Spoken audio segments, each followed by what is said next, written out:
Ito, wala nang paligoy-ligoy. Sa kalsada na tayo magtatanong para makahanap ng bagong kakampi ng BK8. Boss, tatanong kita, pang-bet o pak-bet? Pambit. Yun, ganda ng sagot ni boss. Dahil dyan, may 100 ka, bibigyan kita. Ngayong may 100 ka na, boss, anong mas pipiliin mo? Free spin o scatter money? Scatter.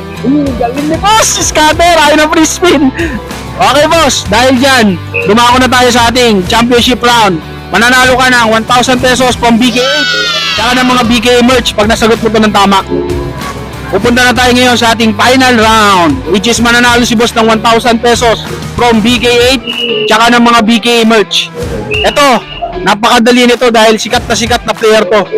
Siya ay isang King Tamaraw, Rookie of the Year nung nasa UAAP pa siya. Kilala rin bilang Spider-Man Dunk ng PBA. Arwin Santos. Yun! Tama rin sa wakas. Sa dami nating tinanong. Dahil dyan, boss, mananalo ka ng 1,000 pesos from BK8. Tsaka, si Arwin Santos nga pala ang pinakabagong kakampi ng BK8. Kilala rin siya sa PBA bilang Spider-Man.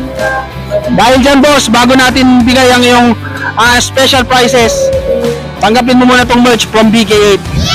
Siyempre, hindi tayo pwedeng basta-basta magbigay ng 1,000. Pakitaan mo naman kami, boss, ng konting sayaw. Yan, oh.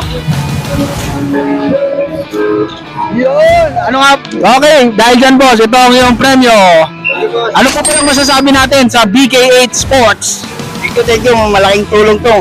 Thank you. Tsaka malawin na yung tagulan, kaya kailangan ko ng payong boss. Yan, oh. Ayan, si Idol nga pala, isa siya sa mga nakita natin dito.